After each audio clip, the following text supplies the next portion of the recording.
नमस्कार, जन उत्तराखंड में आप सभी का स्वागत है। मैं हूं प्रभात। सबसे पहले हेडलाइंस।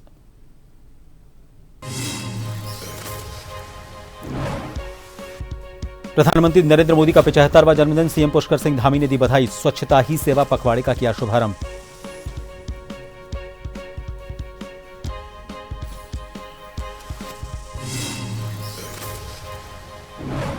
मुख्यमंत्री के निर्देशों के बाद गैरसैंण में तहसील दिवस का आयोजन, जनता और प्रशासन के बीच सीधा संवाद स्थापित करने की कोशिश। जिलाधिकारी बोले, बर्दाश्त नहीं की जाएगी लापरवाही।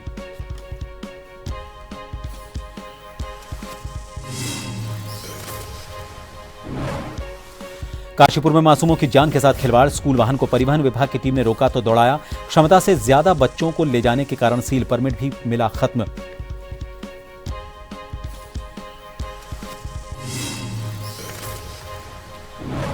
हल्द्वानी में कॉमन सर्विस सेंटर्स पर पुलिस की छापामारी, अनियमितता पाए जाने पर 8 सीएससी किए सील, अवैध तरीके से फर्जी दस्तावेज बनाने के आरोप।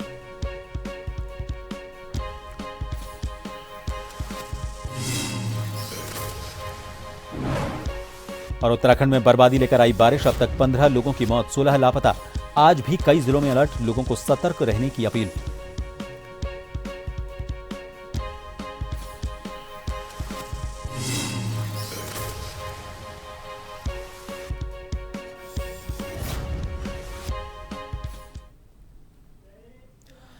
प्रधानमंत्री नरेंद्र मोदी के जन्मदिन पर मुख्यमंत्री पुष्कर सिंह धामी ने कहा कि देवभूमि उत्तराखंड की ओर से 30 लाख लोगों की तरफ से मैं प्रधानमंत्री जी को शुभकामनाएं देता हूं और उनके अच्छे स्वास्थ्य और दीर्घायु की प्रार्थना करता हूं।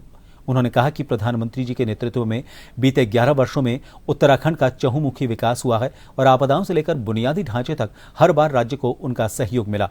वहीं राज्यपाल ने इस दिन को सौभाग्य का दिन बताते हुए कहा कि प्रधानमंत्री की सोच भारत को 2047 तक विकसित राष्ट्र बनाने की दिशा में आगे बढ़ा रही है। उन्होंने स्वदेशी पर जोर देते हुए कहा कि जब हर उत्तराखंडी अपने उत्पाद को ब्रांडिंग और पैकिंग के साथ स्वदेशी का मंत्र देगा, तब एक क्रांति का आगाज होगा। राज्यपाल ने नारी शक्ति, युवा शक्ति और किसानों के लिए प्रधानमंत्री की संवेदनशीलता की सराहना की।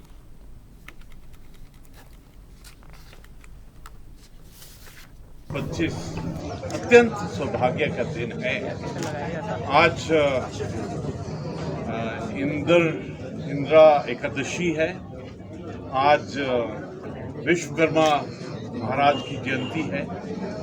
आज हमने देखा कि किस प्रकार हमारे परिवार का जो मुखिया है उसकी सोच क्या है। उसकी सोच के अंदर में हमारे नारी शक्ति का, हमारे युवा शक्ति का, हमारे गरीबों और किसानों के लिए दिल कैसे धड़कता है। आदरणीय प्रधानमंत्री जी को बहुत बधाई देता हूँ, शुभकामनाएं देता हूँ और उत्तराखंड के सभी हमारे देवी देवताओं से प्रार्थना करता हूँ कि वो स्वस्थ रहें, दीर्घायु हों और दीर्घ काल तक लंबे समय तक उनका नेतृत्व हमारे देश को मिलता रहे। उत्तराखंड से आदरणीय प्रधानमंत्री जी का विशेष लगाव है, उनके हृदय में उत्तराखंड बसता है। प्रधानमंत्री नरेंद्र मोदी के जन्मदिन को लेकर भारतीय जनता पार्टी पूरे देश में सेवा पखवाड़ा मना रही है और इसी कड़ी में देहरादून में कैबिनेट मंत्री गणेश जोशी ने कार्यक्रम की जानकारी दी और प्रधानमंत्री के सेवा भाव को देश के लिए प्रेरणा बताया।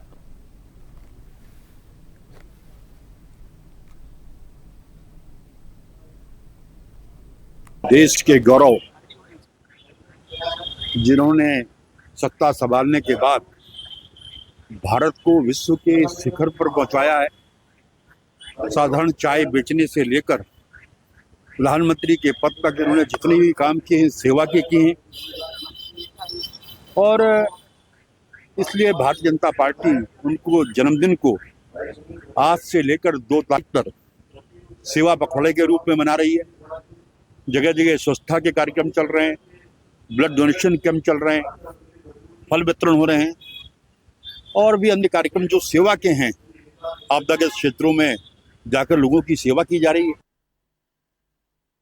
स्वस्थ नारी और सशक्त परिवार को मजबूत समाज की पहचान बताते हुए आज रामनगर के रामदत्त जोशी संयुक्त चिकित्सालय में विशेष कार्यक्रम का आयोजन किया गया।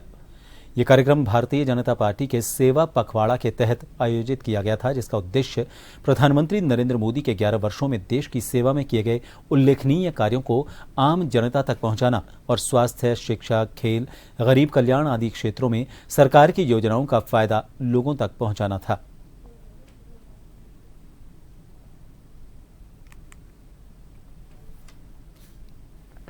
आज हमारे देश के यशस्वी प्रधानमंत्री आदरणीय नरेंद्र भाई मोदी जी का जन्मदिन है और भारतीय जनता पार्टी 17 सितंबर से 2 अक्टूबर तक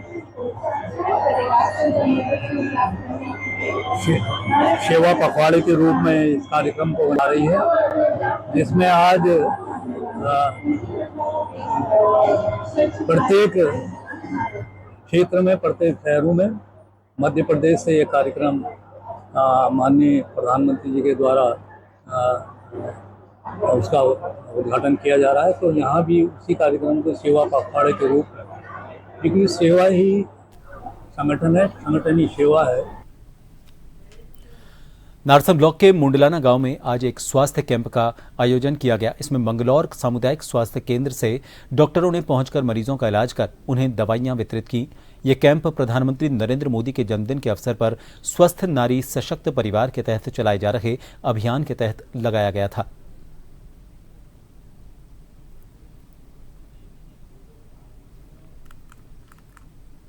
यहाँ पर जो आयोजन किया गया है वो स्वस्थ नारी सशक्त परिवार का अभियान जो मोदी जी ने जो चलाया गया है उनके जन्मदिन के अवसर पर, उसके तहत यहाँ पर कैंप लगा हुआ है। इसमें आम जनमानस की सेवा करने का मौका मिला है। आज लगभग 25-30 के अराउंड पेशेंट आ चुके हैं। सबको मेडिसिन दी जा रही है और लोगों की काउंसलिंग की जा रही है, उन्हें उनकी बीमारी के प्रति जागरूक किया जा रहा है। कुछ बीमारियां जिनका इलाज यहाँ संभव नहीं है, उनके लिए उच्च जो हमारी CSC और उप जो बड़े अस्पताल हैं उनकी सलाह दी जा रही है। 8 तारीख को ये कैंप आयोजित हो रहा है। ये हमारा नेक्स्ट अब अगले हफ्ते 24 तारीख को कंटिन्यू लगेगा। ये पूरा पखवाड़ा 2 तारीख तक, अक्टूबर तक जो है मोदी जी के द्वारा चल रहा है प्रोग्राम, जिसमें स्वास्थ्य विभाग अपनी पूरी तरीके से सहायता उनको सेवा के लिए, मरीजों के लिए आगे है। और हमारे प्राथमिक स्वास्थ्य मुंडलाना में जो भी मरीज आ रहे हैं उनको प्रत्येक को यहीं से दवा वितरण करके कि उन्हें भार, केवल उन्हीं के लिए हम उन्हें भार भेज रहे हैं जो कि हमें लगता है कि प्राथमिक स्वास्थ्य के मुंडलाना में इसका जो है इलाज हम यहाँ नहीं दे पा रहे हैं, उनको हम आगे रेफर कर देते हैं। हर साल की तरह इस साल भी भगवान विश्वकर्मा की जयंती पूरे भारतवर्ष में बड़े धूमधाम के साथ मनाई गई। इसी कड़ी में जोशीमठ ब्लॉक के अंतर्गत आने वाली उर्गम घाटी में भी ग्रामीणों ने भगवान विश्वकर्मा की जयंती बड़े हर्षोल्लास के साथ मनाई। ग्रामीणों ने आज के दिन भगवान विश्वकर्मा के मंदिर में विशेष पूजा अनुष्ठान का आयोजन किया और साथ ही भजन कीर्तन का भी आयोजन किया।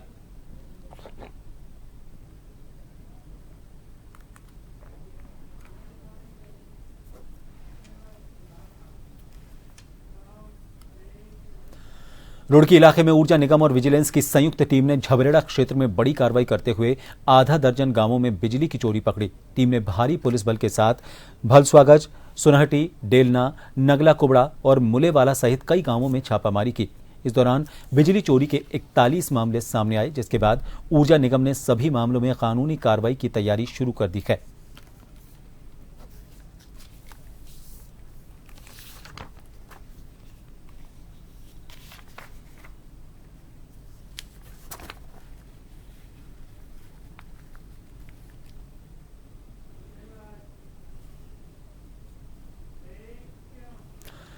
जिलाधिकारी डॉक्टर संदीप तिवारी ने जिला अस्पताल गोपेश्वर पहुंचकर मुख्य चिकित्सा अधिकारी से अस्पताल की व्यवस्थाओं की जानकारी ली। इस दौरान उन्होंने OPD, आपातकालीन कक्ष, पैथोलॉजी, दवा वितरण केंद्र और वार्डों का निरीक्षण कर मरीजों को दी जा रही सुविधाओं की जानकारी ली। उन्होंने दवाओं की उपलब्धता, चिकित्सकों की समय पर उपस्थिति और अस्पताल परिसर की स्वच्छता पर विशेष बल दिया।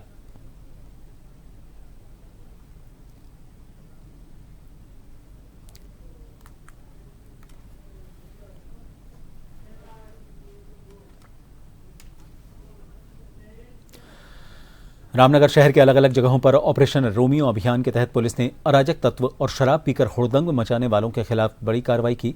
पुलिस के मुताबिक महिलाओं की सुरक्षा को लेकर भी यह अभियान काफी महत्वपूर्ण बताया जा रहा है।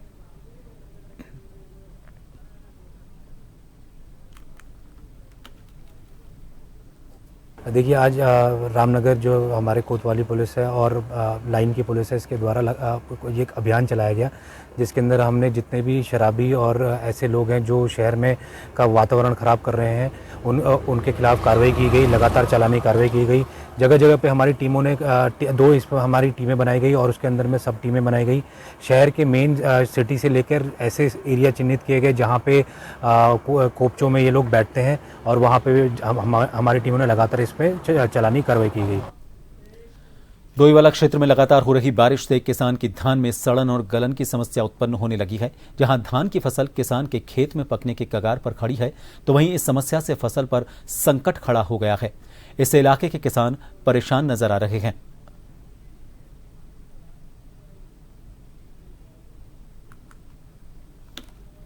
ज़्यादा एरिया जो इन्फेक्टेड एरिया पाया गया है सर्वे में, थोड़ा बहुत शेरगढ़ पाया गया है। बाकी डोईवाला में इतनी ज़्यादा राइस की क्रॉप इफेक्टेड नहीं है। धान में इस बार जो भी प्रकोप देखे गए हैं, लाइक ब्लास्ट की इन्फेक्शन देखा गया है कि ब्लास्ट बहुत ज़्यादा आया कहीं किसी एरिया में। उसके लिए विभाग द्वारा यहाँ सभी निवेश केंद्रों में दवाइयाँ उपलब्ध हैं। जैसे कि कीटनाशक के लिए आपको क्लोरोपाइरीफॉस सभी निवेश केंद्रों में उपलब्ध है। किसी भी फसल में या किसी हमारी धान की फसल में अगर किसी भी तरीके का कीट रोग प्राप्त हो रहा है किसानों को, तो उसके लिए हमारे यहाँ दवाई उपलब्ध है। तो मौसम ख़राब चल रहा है, बारिश लगातार हो रही है, इससे अब धान को तो वैसे पानी ज़्यादा चाहिए था, लेकिन जो लगातार बारिश हो रही है इससे धान की फसल को भी नुकसान है और फसलों को भी नुकसान है। एक तो लगातार ज़्यादा बारिश होने से कीटों का प्रभाव बहुत बढ़ता है, दूसरे बीमारियाँ जल्दी पकड़ लगती हैं फसलों को। और हमारे जिन भाइयों ने धान की अगेती फसल बोई है, जो निसर चुकी हैं, वो अब जो पानी लगातार पड़ रहा है उससे वो गिरने की संभावना भी है उनकी ज़्यादा, और उनका खराब होने का डर है। काशीपुर में 20 सितंबर को आयोजित होने वाले छठे श्री खाटू श्याम संकीर्तन महोत्सव से पहले निशान शोभा यात्रा का आयोजन किया गया। इस बार 20 सितंबर को चैती मेला परिसर में छठे विशाल संकीर्तन महोत्सव का आयोजन किया जाना है। बाबा को आमंत्रित किए जाने के उद्देश्य से इस निशान यात्रा का आयोजन किया गया।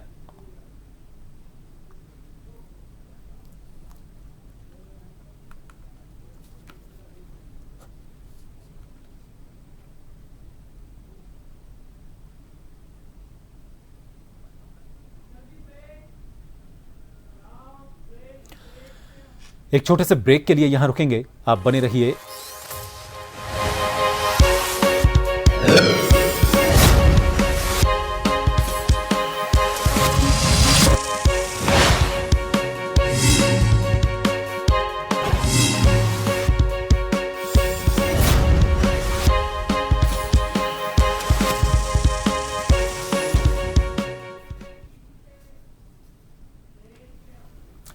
एक बार फिर आप सभी का स्वागत है। नैनीताल हाईकोर्ट ने कुछ समय पहले हुए ग्राम प्रधान के चुनाव में ग्राम कुंड जिला टिहरी गढ़वाल के उप जिलाधिकारी की मतगणना स्थल पर मौजूदगी और चुनाव को टाई करने के मामले की अगली सुनवाई 23 सितंबर को होगी। मुख्य न्यायाधीश जी नरेंद्र और न्यायमूर्ति आशीष नैथानी की खंडपीठ के समक्ष मामले की सुनवाई हुई। टिहरी के ग्राम कुंडपट्टी 10 जुला जिला टिहरी की ग्राम प्रधान की उम्मीदवार मधु देवी नौटियाल ने हाईकोर्ट में याचिका दायर कर कहा था कि मतगणना के समय वो जीत गई थी, लेकिन उन्हें एक मत जो ज्यादा पड़ा था उसको बिना किसी आधार के निरस्त कर दिया गया था।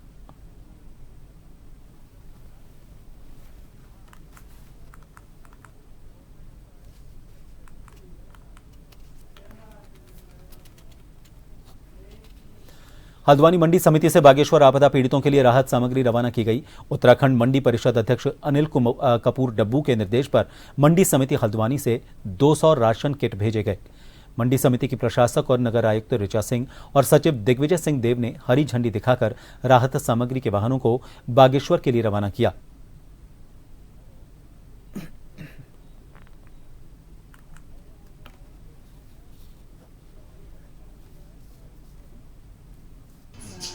ग्रसित क्षेत्रों के लिए माननीय मुख्यमंत्री जी के निर्देश पर हमारी मंडी हल्द्वानी मंडी की तरफ से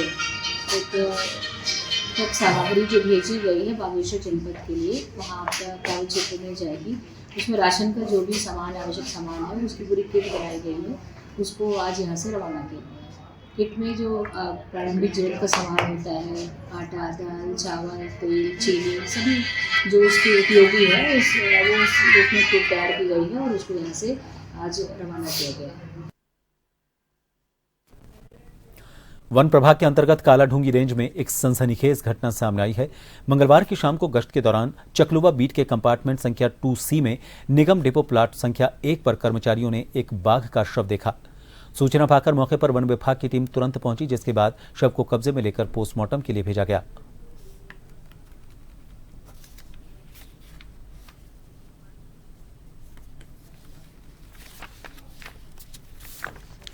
वन निगम की डिपो वहाँ से कर्मचारियों का फोन आया कि एक बाघ टाइगर मृत पड़ा हुआ है। हमारे कर्मचारी गए वहाँ पर। प्रथम दृश्य बाघ के समस्त अंग सुरक्षित है। बाघ वहाँ पे पग मार्ग देखा हमें चल के भी आया हुआ है।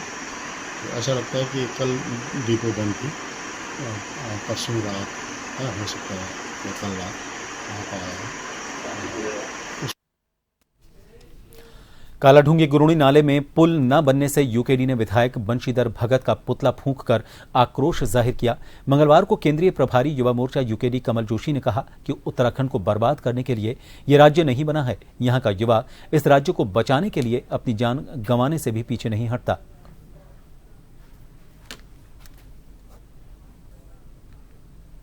देखिए, मुझे कल रात को सूचना मिली हमारे प्रदेश के प्रभारी और हमारे कोटाबाग ब्लॉक के प्रभारी जी के द्वारा कि कोटाबाग के अंदर कई समय से घोटाले पे घोटाले हो रहे हैं। और रात को अचानक से 11 साढ़े 11 बजे मुझे फ़ोन आता है हमारे प्रभारी जी का कि हमारे जिस जगह पे घोटाले हो रहे हैं उसी नाले से अचानक से एक व्यक्ति लापता है। 3 व्यक्ति इस गाड़ी के माध्यम से नीचे डूब गए और जिसमें से एक व्यक्ति उसी वक्त कूद गया, दूसरा व्यक्ति 2 किलोमीटर नीचे जाके बच गया, लेकिन तीसरा व्यक्ति नीचे जाके लापता रहा। टीम ने और हमने उसको रात भर खोजा है। रात भर उसको खोजा गया। पूरे गांव के द्वारा, गांव ग्रामीण लोग भी थे उसमें, हमारे उत्तराखंड के हमारे यूकेडी के कार्यकर्ता भी थे। उत्तराखंड क्रांति दल और उत्तराखंड क्रांति दल के जो हमारे कार्यकर्ता हैं वो सभी लोगों ने उस समय समर्थन किया और सभी लोगों ने रात भर ढूंढना, खोजा और सुबह उसकी डेड बॉडी मिली, उसके परिवार को दी गई। और परिवार का इकलौता लड़का था और परिवार का एक ही व्यक्ति जो माँ बाप का सहारा था और वो नहीं रहा आज। और ये पहली घटना नहीं है, इससे पहले भी यहाँ बताया गया है कि 20 से 25 लोग और साथ में भी लास्ट एक गाड़ी जिसमें 5 से 6 पंजाबी परिवार था, जिसमें से एक व्यक्ति बचा, खाली सारे के सारे बह गए। काशीपुर में मासूमों की जान के साथ स्कूल संचालक जमकर खिलवाड़ कर रखे गए। इसका जीता जागता उदाहरण उस वक्त देखने को मिला जब काशीपुर में एक स्कूल वाहन को परिवहन विभाग की टीम ने रास्ते में पकड़ लिया। टीम को देखकर वाहन चालक वाहन को पीछे करते हुए भागने की कोशिश कर रहा था। टीम ने वाहन को रोक लिया। वाहन में मानक से कई गुना ज्यादा स्कूली बच्चे ठूंस कर भरे हुए थे। टीम ने वाहन को सीज कर दिया। काशीपुर में एचडी इंटरनेशनल स्कूल का वाहन परिवहन विभाग की चेकिंग में पकड़ा गया था। वाहन में मानक से ज्यादा 17 बच्चे ठूंस कर भरे थे। खिड़कियों पर जालियां भी नहीं थी। जांच में वाहन की फिटनेस 2023 से समाप्त थी। 2022 से टैक्स बकाया था और 2019 से परमिट खत्म था। परिवहन विभाग ने वाहन को सीज कर दिया।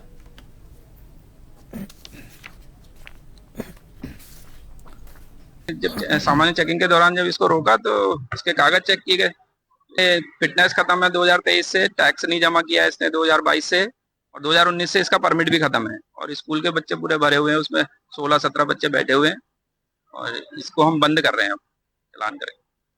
मानक क्या कहते हैं कि स्कूल जो ऑटो है वगैरह इसमें कितने बच्चे होने चाहिए? इसमें सवारी के अनुसार बच्चे होते हैं, लेकिन जो 12 साल से छोटे बच्चे हैं वो एक सीट पर 2 बैठ सकते हैं। जैसे ये 8+1 में पास है अगर, तो इसमें 16 बच्चे बैठ सकते हैं, छोटे 12 साल से छोटे, लेकिन ये बच्चे 12 साल से बड़े हैं। और इन सभी खबरों के साथ इस बुलेटिन में फिलहाल के लिए इतना ही। नमस्कार।